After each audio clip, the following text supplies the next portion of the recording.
Hi everyone, my name is Wesley and my Steam handle is Xanthyn. This game is Space Engineers and I'm really excited to be showing off all these Steam Workshop submissions that I'm going to be releasing simultaneously today. Each one of them has their own blueprint that you can download from the workshop and has their own video, but this video is going to be focusing specifically on the mothership, which is called the Osprey.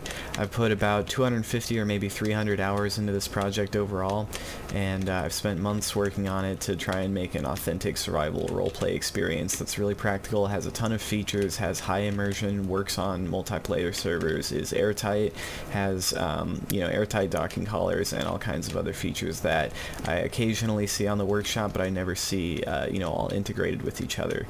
This build also features a printer. These are the printed items that you can make currently, but it does have projectors available for more ammo if you want to make your own designs, but we're going to cover that later. For now, let's just go ahead and fly over to one of these and dive in. Okay, so here's one of many examples of the ways that you can stack these Finch utility ships on the Osprey. You can put them with the drills forward or backwards or stack more than one on top of each other. There's all kinds of neat things that you can do. I'm not going to spend too much time on them because they have their own video, but just one quick piece of setup that you need to do on a new world load or when you freshly have pasted something in is just go into any terminal block, type EAM to get all of the easy automation programmable blocks, and just hit reset, which is going to be already in the argument field, and then recompile, and then just hit run, recompile on each of them. And then you can do the same thing with EAS. There should just be one of those for the Osprey. And that's really all you need to do. It takes just a moment each time you log in. So the Osprey has 4 entrances and exits. There's these dorsal entrances right here, and then you can come in through the top where those ships are docked also. So if you want to walk in, the sensors will detect you when you approach, when you enter the airlock, and then automatically cycle you through. They work just fine in survival. So you can see this fun little message that says, "Good morning, Captain, I'm awake." That's because if you leave the ship alone for more than 15 minutes, it'll go into a sleep mode where it turns off all the LCDs, it turns off a bunch of programs that hog performance, and it turns off some blocks that will use in-game power and stuff like that. So just a quick tour of the cockpit. You've got your medical room all tucked away nice and neat. You've got a crate that's designed to automatically pull basic tools for your astronaut using Taleden's inventory manager. You've got yourself a cryopod, and then there's an air vent down here that keeps the place pressurized. And then this neat little logo I made using the image to LCD converter by Whiplash 141. You probably recognize that a lot of these displays are done by MMaster's automatic LCD script. You've got your component summary, which is pretty much empty because we're in creative with just a few things that I've spawned in and added. And then you've got your ore summary, your ingot summary. Those are pretty much the 3 big ones that you want in survival, and then I've got a list of the working states for all of the different refineries and assemblers. So here you've got a hydrogen tank fill, which is definitely important in the early game and when you're running low on ice, and it'll fill in with a display of how much ice you've got as well. Once there's ice in the inventory, there just isn't any right now. This little help menu just has some reminders about which controls do what, but I'm going to be going over them in this video. Whiplash 141 did this Horizon script, which is really useful for making sure that you can, decelerate evenly when you're using the gravity drive. Okay, so this is your gravity drive display that uses ASCII art that I made, and this shows your offsets for the gravity drive, which might not make sense at first, but I'll explain in detail momentarily. Hot button number 1 is to cast a ray using Lewis S. Cat's basic Raycast rangefinder script, which is a really neat tool that I hope more people will start using. Buttons 2 and 3 increase and decrease the range on the Raycast, so basically your camera will slowly charge with energy to cast a Raycast. And you don't want to use up too much of it, so I've got it, so it'll scroll up and down with, you can kind of estimate how far away the thing is by eye and then get an exact estimate once you do the Raycast. So you can get a lot of detailed info, and since I was just aiming at an asteroid, all that info is reflected there, but if I aim at a ship, for example, it gives the name of the ship, Osprey, its type and status and all that kind of stuff, whether it's friendly, and then at the very bottom row you've got our distance to the target. And then just below that, on that in blue text, you've got your stop distance, which is estimated by MMaster's automatic LCD script. And in the early game when you're really slow, it's easy to overshoot or crash into things. So being able to compare your actual distance to the target versus your stop distance is a really good way to just accurately stop right in front of an asteroid without running into it. Okay, so buttons 4 through 7 are pretty obvious, but 8 and 9 you can't really see what's going on. So basically 8 is to toggle the bottom docking port, and 9 is to toggle the top docking port. So I know that seems really easy, but there's actually a lot of things that go on in the background that I won't get into, but for example, it'll make sure that thrusters aren't like burning each other on nearby structures and stuff like that. So if I just press 9, it'll go ahead and pop right off, and we can leave our friendly astronaut behind to go do a little bit of mining while we take off and find something else to come back and pick this guy up. You don't want to have your merge blocks and your connector on at the same time, because it'll pull a little too hard and it can cause block damage. So what you want to do is just get right up to it with all that stuff turned off, which will happen automatically if you're using that toggle button. And then once you're there, you just press 9. It'll activate the merge blocks first. Then once that's merged on completely, you just press 9 again. It'll activate the connector and lock the connector on a timer. That's so you don't have to press P, because if you do use P, it'll unlock any stuff that's on your landing gear and other connectors and stuff, and you don't want to mess with that. So then you're all connected up and good to go. However, for the purposes of this demonstration, I actually want to get rid of this thing, so we'll pop it off again. Okay. So now that we've covered tab 1, let's cover tab 2, which is all your gravity drive controls. So buttons 6, 7, 8, and 9 control the offset, so if you have an unbalanced load, it'll help take care of that. So right now the offset is at neutral, so you're just going to fly straight, but since we've got more weight on the bottom, as you can see, it's going to cause us to tilt down, and then we'd have to fight that with our mouse the whole time, which you do not want to do. So that's why I made this system with offsets, where you can just you know, take the offset up, in this case by pressing 9, and that'll counter the weight that you've got at the bottom, and then you're hardly fighting any drift at all. And then you can do the same thing. 8 and 9 are for vertical, and then 6 and 7 are for horizontal, and you can see that slider bar moving at the top. If you've got a really, really bad offset, you can use the 5 button to toggle to the heavy load setting, but that's really for only if you're towing another ship that's like really messing you up. 1 is to go forward. It'll turn your inertial dampeners off, and it'll give you that little arrow indicating that you're going forward. And then a circle is when you've got the gravity drive off and you're just coasting, and you get the circle by doing number 2. Number 3 is to go in reverse, and then you'll get the backwards arrow indicating that you're braking. Also, while this is going on, you can see the outer running lights, so if you're in third person you can tell that you're going forward. You get nothing if you stop it, and then you get orange if you're going in reverse. If you go to stop when you're at a low speed, it'll turn your inertial dampeners on because it assumes you're trying to brake, whereas if you start coasting at a high speed, it'll assume you want to keep going and it'll leave the inertial dampeners off. Okay, so let's move on to tab number 3, which is for the printer, which is a feature I've spent a ton of time developing, and so I hope you'll really like it.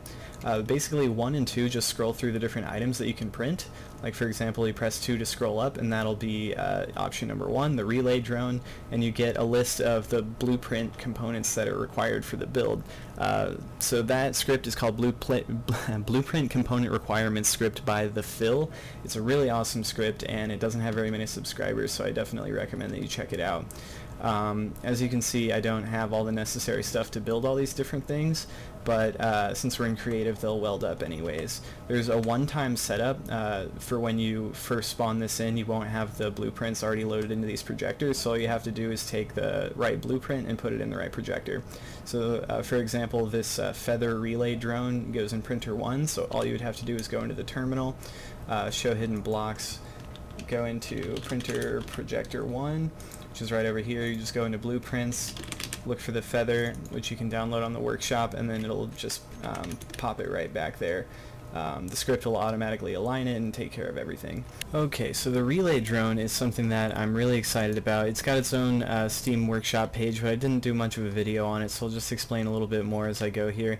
Basically, once you've got it all queued up, you press 7 to weld it up back here, and then the launch sequence will be remembered, so even if you like log out, or you know, if I scroll through other selections and look at things, or you know, turn the printer off, it'll still remember that there's a feather back there, and it'll give it the appropriate launch sequence. So if I press 9 to launch, it'll accelerate me slightly to offset the drift from when it unmerges, and then it'll pop it off. That printer will also automatically start the timer that's on there, and it will begin running its copy of the solar alignment for fixed solar panels script by ZerothAngel, and you can see it's already starting to tilt towards the sun. So since it tilts towards the sun, those 3 solar panels are able to run that antenna at max range continuously. So unless you're in shadow for a really long time, it'll be able to run permanently, because that battery on board will slowly trickle charge as well, so it can make it through some amount of being in shadow. And that's really awesome, because you can just drop a row of these. You can make a new one every 50 kilometers, and you can control drones or just look around at things from really, really far away. So as you can see, this one is called Feather Antenna 1. And we can make another uniquely named one after we do a little jump. So we're jumping 47 kilometers, which is towards the outer range of that first feather. And even while this is going, we can start welding up.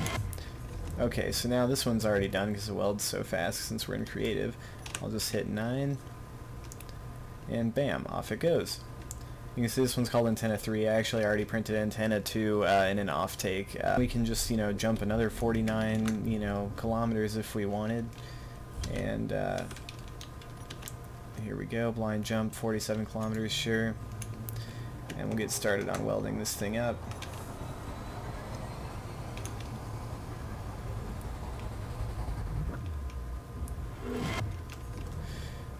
Okay, so now we're stopped, and we can just pop another one, and it'll give it yet another unique name. They go all the way up to 99 before it'll restart back at 1.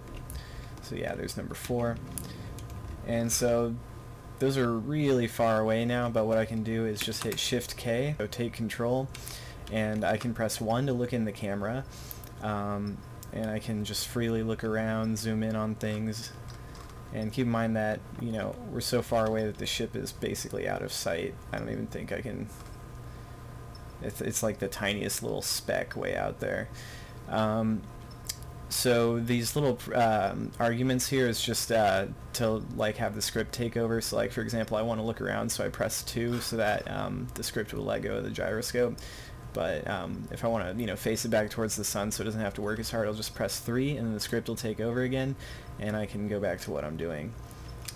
So I'll just press T, and I'm all the way back in this one. So I just controlled it through a chain of 2 other antennas, and it only takes moments to just jump, print one, drop it, and then rinse and repeat.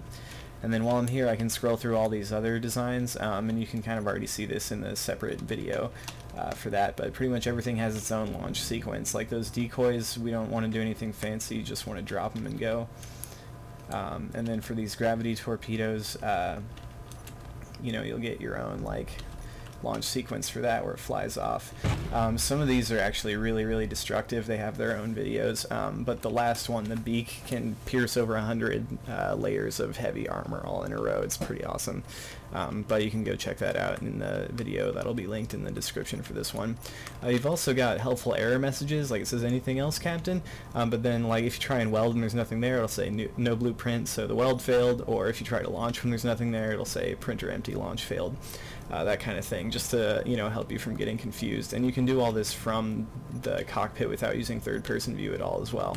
So for example, here's a printer, here's that feather again, weld it up, it tells you the welder's on, then it tells you when they're off and when launch is ready, and then when you do that, it'll also give you the number of which feather you just deployed. So you could actually make that entire chain without even leaving first-person view, which for me was something that was really important to accomplish for that role-play feeling, because some people play on servers where third-person view is not allowed. So number 9 has some cool stuff on it as well.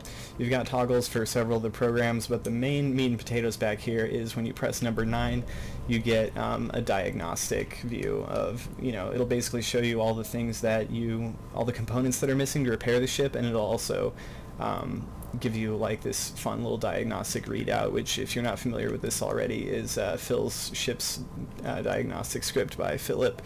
And this 7 button will just send a reset command to that, so that if you've got something attached like I do right now, it'll pick it up. So now you can see the little Finch that's on there. Under tab 5, number 8 is going to be your stone ejector system. You can end up with a lot of excess stone that you don't want in survival, so just tapping 8 will have it all start spitting out at a pretty decent rate. There's 5 connectors and 5 sorters, so it goes pretty fast. But number 9 is going to be your gravity shield, which can be really useful in PvP if you're getting hit with like ore cannons or torpedoes. The only thing is you don't want to use both of these systems at the same time. Ejecting stone and then immediately having it fly away on your gravity shield is it's a bit of a recipe for disaster. So I'm going to turn that off, fly away a little bit before anything crazy happens, and then when I tap 9 you can see how they all blow away under that gravity shield. It also gives you a warning not to get up, since it'll slam you against the wall. If you do pop out, it'll detect that you've gotten out of your seat and try to switch everything off, but it might not be fast enough to save you. So you'll want to turn that off, then it gives you a friendly little message saying that it's safe. One other feature that's kind of neat is that this ship employs the emergency stop script by Dr. Novikov, which is really neat. So basically, like, let's say I'm going really fast in my gravity drive, and it looks like my offset needs to get adjusted. There we go. So now it's right in the middle. But if I were to hop out, I could potentially die, and then it'd be really hard to recover my ship. If I were in survival, that impact might have killed me. But after a few seconds, as you can see, the ship will start stopping itself, and it gives you a little message being like, "Captain, are you alright?" Because your ship is so concerned about you. You can also configure this thing to automatically go home if you wanted, which is a pretty sweet feature. You would just have to go into the terminal, and then there's this block called Trigger on Ship Control Loss, and you can just go into Setup Actions, and anything that you want to happen, like other than this argument that you need to put in for most of the functions to work, you can pretty much just drag any block in there and have it toggle or do whatever you want. So you could have a remote remote control block trigger to take you home or do whatever you want. Okay, so just to give you an idea of the hardware that's in this thing, you can see that it's packed together pretty tight. There's very little wasted space in here, which is something I'm pretty proud of, but I've also tried to make it so that everything's placed in a reasonable way that you can build it in survival from scratch without needing to have this be like your 4th or 5th ship. Like, this can be the first thing that you build, and it'll work, pretty much straight from scratch. Admittedly, you'll have to grind and replace a few things, but you've got refinery right next to large cargo, right next to a hydrogen tank, right next to assembler. So at that point you can pretty much just slap a couple of thrusters on it, and you'll already be on your way, and you can start expanding as you go. So as for block totals, it's got 6 large cargo containers, or if you're running the nanite mod, these back ones you can replace with nanite factories. You would have to get rid of a couple of components back here, but you could get up to 7 upgrade modules on each of them, which is something that I've done on multiplayer servers. It's got 1 small cargo container for personal stuff up in the cockpit. You've got 1 large reactor, 4 small reactors for backup peppered throughout. You've got 14 batteries. You've also got 4 jump drives, 10 oxygen generators, 87 gyroscopes. You've got 6 refineries, each with 4 speed modules. You've got 4 assemblers, each with 4 speed modules. 14 arc furnaces that are all tucked away in the side over here. None of the 87 gyroscopes on this build are attached to any of the prime suspects for stuff to get blown up, because when you have a loose gyroscope in the body of your craft, it's really a recipe for disaster. They just clunk around and blow things up. So you can remove thrusters, armor, none of that stuff has gyroscopes directly attached to it. Another cool feature is that even though we've got a lot of different cargo kind of randomly spread around, Taleden's inventory manager will divide it evenly among the cargo blocks. So if you look, you can see our center of mass is right there, smack dab in the middle, so that your gravity drive is going to fly you nice and straight, as long as you're not carrying a ship like on either side or whatever. It'll just be like right in the middle. Taleden's inventory manager is good for all kinds of things, including keeping your gravity drive going straight as an arrow. So if you're wondering what this little door in the back does, I'll open it up and show you. Basically, this is just to help you out during construction and survival. This little spine runs past a lot of the most important components, and you can avoid building these passage blocks until everything's ready to go. And basically you've got the gravity drive on the top and bottom here, and you've got refineries and whatnot on the other side. That alarm will go off whenever airtightness has been broken in your cockpit, which will happen when you open that door, which is why you'll want to keep it closed. So we'll just go into the sound block and turn that off for now. If you really wanted, though, you could replace this whole row with oxygen generators so that you can make hydrogen really fast, or you could replace it with more blocks for your gravity drive if you really need to tow a bunch of heavy stuff. So here's a quick rundown of what you can do from the co-pilot seat. It has rude messages instead of polite ones, so the captain gets all the respect around here. But basically you just hit 5 to look through the camera. You can see that there's a duplicate of the gravity drive display that the captain would see. It's got simplified controls, so basically 1, 2, and 3 are to control your gravity drive, and I've kept them on the same hotbar as the printer controls so that you can do everything really quickly. So 6 and 7 are to scroll through the items in your printer, 8 is to weld them up, and then 9 is to launch. Then in tab 2 you've just got your Raycast rangefinder controls. So if you press 1 it'll switch the Raycast camera to the back, and then you can press T to look at the results. And then 9 is going to be for your gravity shield, so you can see that the display turns red, and then you can go ahead and still launch PMWs and stuff even while your gravity drive is active, or sorry, even when your gravity shield is active, because if you're in combat and you're killing stuff, presumably you're going to want to be protected while you're doing it. So as you can see, it'll launch without interfering. Well, thanks for sticking around through this long video, everyone. I had a ton of fun working on this build, and so I'm hoping that you'll all have fun playing with it. It was an extreme amount of work, probably 250 or 300 hours, so please contact me for permission before uploading any derivative work such as spotlight videos. I also encourage any of you building this in survival to give me feedback on how I can make it, easier to use, easier to build, or to be, more effective.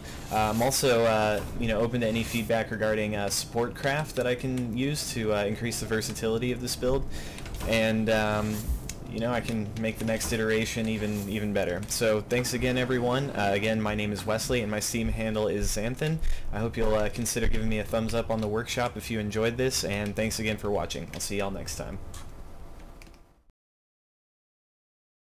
Number 9 is the gravity shield, which you can see the effects on the stone when I hit it. Whoa! Well, that was unintended.